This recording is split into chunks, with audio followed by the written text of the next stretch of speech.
I'd like to welcome everybody to the second round of engagement for the Tri-County Green Development Standards, focusing on Grey County. I'd like to hand it over to Rebecca to get the meeting started. Over to you, Rebecca. There we go. I'm talking to nobody for a second there.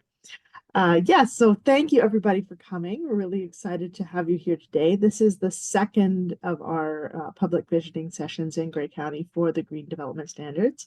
We had some really great conversations last night, so looking forward to hearing from you today. I'm sure we'll have some equally good ideas to help us move this project forward.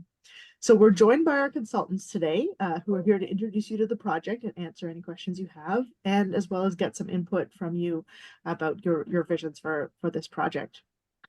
Urban Equation is a leader in sustainable real estate development advisory with over 20 years experience, and they've partnered with the Planning Partnership on this project.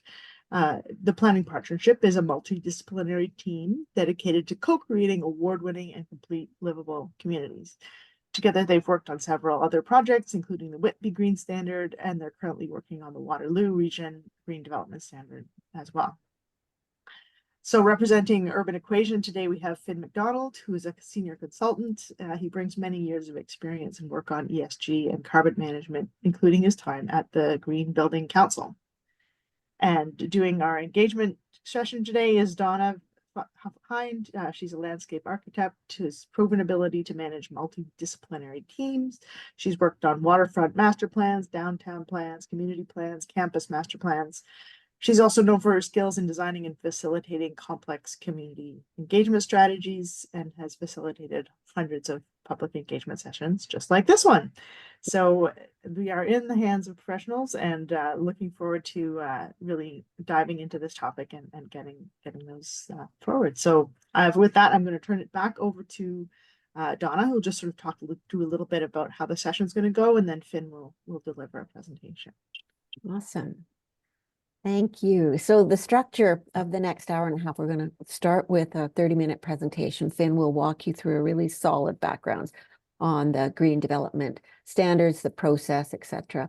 As a courtesy, as I mentioned, we'd really appreciate it if you can find your mic button and mute yourself so that there's no background noise during the presentation. But after the presentation, we've got lots of time.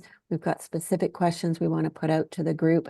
And we'll ask you to, if you have questions, you can put it in the chat box. If you have responses to the questions in the chat box, we're happy to have people just turn their mic on at that point.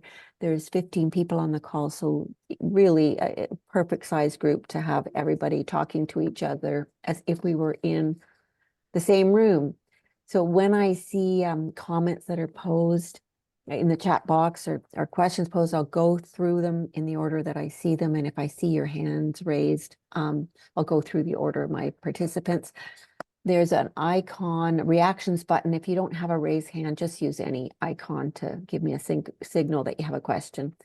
And then the next slide. So we want to make sure that this is a virtual space where everybody is comfortable to bring their ideas, and we want to hear lots of ideas. 15 people on the call, so I'm hoping to hear many of your ideas every time we ask a question. Love to hear from all 15 people on the call. I want to make sure that everybody understands that we respect each other's opinions, even if we don't agree. Completely fine. There's no debating on this call, and we want to hear your ideas specifically about this content. If you have other issues or ideas about other projects, we're going to redirect you to other ways to share those comments. We're going to focus the next hour and a half and the next hour and a half of 15 people's time on the green development standards and the content that Finn is about to share. So with that, Finn, over Thanks, to you, Donna. So this is the agenda we have today. There's the purpose of the session. We're going to talk about some basics about green development standards. Then we're going to talk about this project specifically. So the Tri-County Green Development Standards and what does this project look like. After that, we're going to dive into some sustainability principles. 10 broad-based categories that we're going to use to frame the discussion, which is a good cross-section of both environmental and social sustainability. And then we'll get into questions and group activities around those sustainability principles. And we'll close off with next steps after that exercise.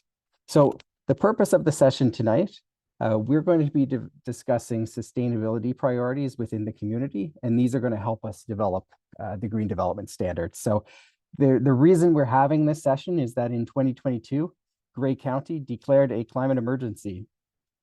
Also in 2022, Grey County adopted Green and Grey, which is their climate action plan. And within that plan, green development standards were identified as a priority action. So we're operating within those guardrails. So questions or concerns related to the emergency declaration or the need for green development standards in general are not for this session. But of course, you're always welcome to raise those with your local councillor. So let's get into the basics. Green development standards are voluntary and/or mandatory measures that are developed by municipalities. These help encourage developers and builders to create thoughtful and innovative developments using sustainable design. They also include comprehensive principles to guide development at a level of planning and design that focuses on the community as a whole. And they're a critical policy tool for municipalities to achieve their greenhouse gas reduction goals, their official plan goals, and their goals in many other areas of sustainability.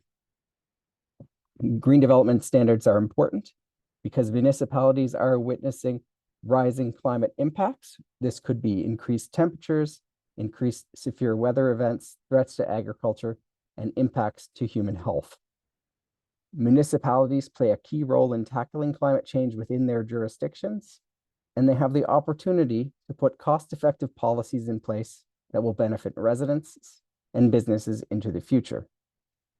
Having green development standards in place also ensures that buildings and infrastructure are constructed to be more resilient to disruptions from future extreme weather events. There are lots of different benefits to green development standards. These can be environmental, social, or economic. There's a long list here. I'll read a couple highlights for you. So on the environmental side, we can reduce energy consumption as well as increase climate resilience. On the social side, we can have improved air quality as well as increased access to outdoor green space.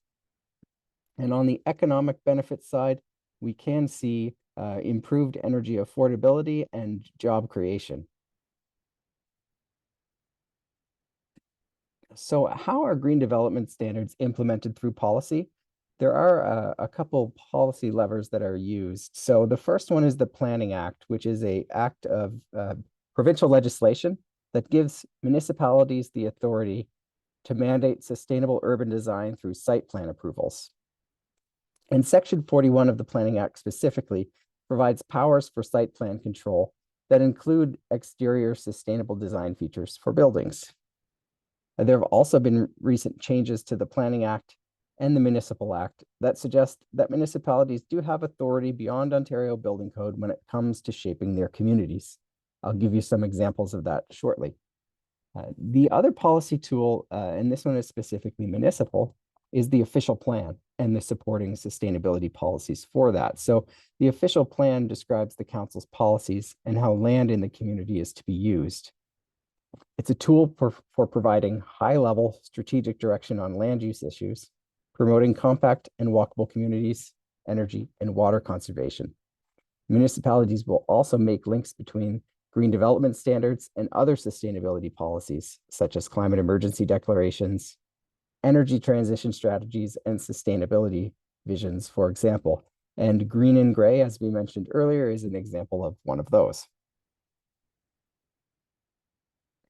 So I mentioned the Planning Act and how it does give authority to municipalities beyond building code. So these are a number of specific interest areas that planners are to look after when doing planning within their municipality. So the protection of ecological systems, the protection of agricultural resources, the conservation of energy and water, the adequate provision and efficient use of sewage and water services, the minimalization of waste, the orderly development of safe and healthy communities, the protection of public health and safety, the appropriate location of growth and development, the promotion of development that is designed to support public transit and be oriented towards pedestrians, and finally, the mitigation of greenhouse gas emissions and adaptation to changing climate. So you can see that all of these are things that are typically addressed within green development standards. Very few of them are actually addressed at all in the building code. When it comes to green development standards, there are some typical components to them. The first is a checklist. So a checklist will be created. This is a tool that's used by developers. They'll organize and demonstrate that they've hit the performance measures using this checklist, and the municipality will also use it when it comes time to review the development against the green development standard. There will also be a reference guide, which is a tool that provides even more detail on the requirements that can be used as a resource to help project teams guide themselves through the process.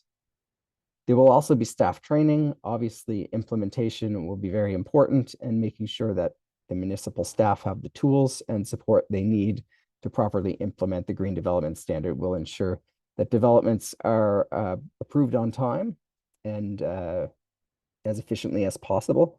And lastly, stakeholder engagement. So we're obviously doing upfront stakeholder engagement, and there can be continuous feedback cycle on how the standard is working and what could be improved in the future. Within Ontario, there are lots of different municipalities that have green development standards. We've prepared a list here of 15. It's not a comprehensive list. There may be others that we have missed. But you can see here that the Tri-County area will be in good company and will help fill out the northern area of Southern Ontario quite well when the standards are in place on this map. As part of our scope of work for this project, the consultant team has done some research into some different green development standards that are in place in Ontario. These are the ones we studied. We did want to stick to smaller areas that could be perhaps a little more reflective of the type of development that's going to be happening within the Tri-County area. We did also include the sustainability metrics program, though, which does include some larger cities. So let's talk about this project specifically. As I mentioned earlier, the Grey County has Going Green in Grey, but all three counties have existing plans that have outlined green development standards as a priority. So Dufferin has their climate action plan and their adaptation strategy, and Wellington County also has a directive to investigate green development standards. The counties have chosen to work together. This partnership is being pursued in part to reduce repeated efforts that would be associated with each local municipality. So if you can imagine 9 in Grey, 8 in Dufferin, and 7 in Wellington, from developing their own standards, they may not have the resources to do that. But even if they did, it's far more efficient for us to pool those resources and take advantage of the economies of scale. And then lastly, we want to make it easier for the development industry to understand and adopt the standard, providing a consistent framework, even if it does get implemented slightly differently across the regions, will provide that consistency to developers who may be developing in more than one place. And as part of our research into green development standards in Ontario, we are establishing what best practice looks like so that we can try to synergize with the surrounding community where it makes sense. And of course, where it doesn't make sense, tailoring this to the unique needs of the Tri-County area. So the project team that we have, you've met Rebecca from Grey County earlier this afternoon. She's supported by Sarah McRae from Dufferin County and Karen Chisholm from Wellington County. They've formed the municipal team on this project. The consulting team is made up of Urban Equation, myself as the project manager, and Georgia, our project analyst. And on the Planning partnership side, we have Donna Hind, who's here with us tonight, leading all of the engagement for the project. And we also have Stacy McCullough, who's the planning lead for the project. This is what our project timeline looks like. So right now we are in the learning and visioning phase, which takes place from February to April. This is where we're trying to raise awareness of the program. We're getting out and educating industry, educating municipal staff, and doing some engagement with the public to help create a vision for this project. Once we get to May, we're going to switch gears and we'll be busy developing the standard. So this is where we're going to hold workshops and charrettes with the industry and municipal staff and help draft out standards that align with the priorities identified through this visioning session. And then after that's done, we're going to come back to everybody and make sure we've got it right. So in the refining the standards phase, we're going to come back and do some more engagement, present the requirements, make sure we've got it right. And there will also be a public survey to provide feedback on that as well. Just to explode this a little bit, you can see in the learning and visioning, we've had municipal sessions. This is public workshop. And we also did a industry workshop. The industry workshop was just one across the entire 3-county area. In May and June, as we develop the standards, we'll be doing municipal workshops and developer workshops. And then finally, towards the end of that, right before we start refining, there will be a public survey to collect feedback on what we've developed. When we get into refining, we're going to hold some more municipal and industry workshops. Then we're going to take things to senior management within the county, municipalities, and elected officials for council presentations. Okay, at this part, I'm going to introduce the sustainability principles that we will be using to frame all of the discussion and strategizing around the green development standards. So we're using 10 broad-based principles to help develop this project vision. These principles will help provide a holistic framework that will broaden sustainability to cover environmental, social, and economic sustainability.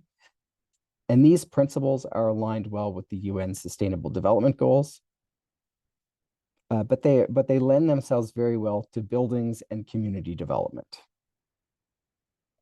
So these categories are health and happiness, equity and the local economy, culture and community, land and nature, sustainable water, local and sustainable food, travel and transport, materials and products, zero waste, and zero carbon energy. So I'll go through these in a little more detail each and give you some information on what the intent is and some sample topics.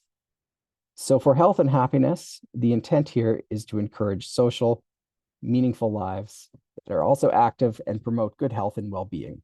So some sample topics that we could have under this category would include things like physical health, social well-being, enhanced air quality, and thermal comfort. For equity and local economy, the intent here is to create safe, equitable spaces and places to live and work, which support local prosperity and international fair trade. Some sample topics here include universal design, local trades, job opportunities, and a diversified economy. Culture and community is next. So the intent here is nurturing local identity and heritage, empowering communities, and promoting a culture of sustainable living. Sample topics include placemaking, social gathering spaces, public art, community and recreational facilities. Next up is land and nature. So the intent here is protecting and restoring land and marine systems for the benefit of people and wildlife. Sample topics here include biophilic design, which is design in which you incorporate natural materials such as wood or stone, protect and restore habitat, access to nature, and floodplain avoidance. Next up is sustainable water. So the intent here is using water efficiently, protecting local water resources, and reducing flooding and drought. So sample topics here include outdoor water use, such as irrigation, indoor water use such as plumbing fixtures, stormwater management, and rainwater capture. Next up is local and sustainable food. The intent here is promoting sustainable, humane farming and healthy diets with local and seasonal food. Sample topics here include urban agriculture, food security, composting, and food gatherings. Travel and transportation. The intent of this principle is to reduce the need to travel and encourage walking, cycling, and low carbon transport whenever travel is needed. Sample topics include public transit, electric vehicles, cycling infrastructure, and walkability. Next up is materials and products. So the intent is using materials from sustainable sources and promoting products which help people reduce consumption. So sample topics include environmental product disclosures, which would be disclosing the materials, the ingredients of the materials and their health and environmental benefits or impacts. Low embodied carbon materials, so the carbon that goes into manufacturing the building materials, bio-based materials, and material reuse.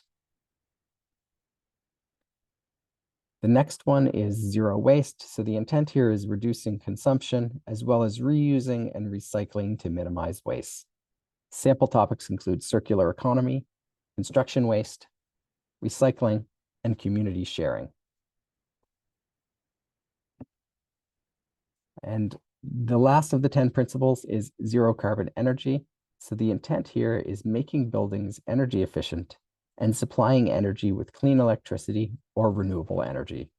Sample topics include building energy performance, energy storage, geothermal heating and cooling, or solar readiness. Yeah. So just to recap, we are in the learning and visioning stage right now. I think this probably is the last piece of it, Rebecca. I think this might be the very end. Yeah.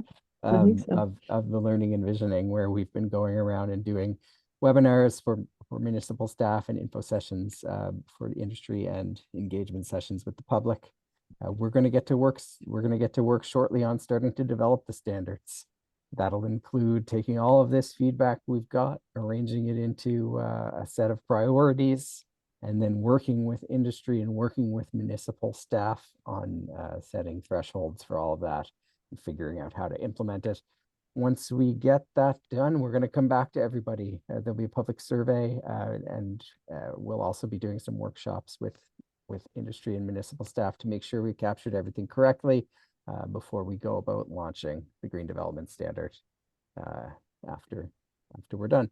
So if you do want to stay engaged, there is a website, www.gray.ca/GDS for Green Development Standard. Really easy to remember. You scroll to the bottom, you'll see exactly what's on your screen. You can enter your information and hit submit, and that will connect you with Rebecca, and she will keep you up to date. So with that, I'll hand it back to Rebecca to close us off. Thanks, Finn. Thank you, everybody. Thanks so much for coming here, and thanks for the really interesting and productive conversations today. We have a lot to think about, and we're really looking forward to now that we've really got some good input to start getting going on drafting our standards. Yeah, so please do sign up on the website as Finn suggested. We will be making this presentation public as well as creating an online survey. So if you have anybody who wasn't able to attend today but still would like to share some thoughts, we'll have that opportunity available. And looking forward to hearing from you all during the next stages of the process when we actually have the standards out there, and hopefully we can get you all back in some kind of a forum to give us some feedback on when we have something concrete that we're looking to workshop with you. Yeah. So yeah, thanks a lot for Perfect. everything, and we will be in touch and see you soon. Thanks, Rebecca. So I will end the recording and then the meeting on everyone's behalf. Thanks so much for joining. Thanks, everyone. Great. Thank you.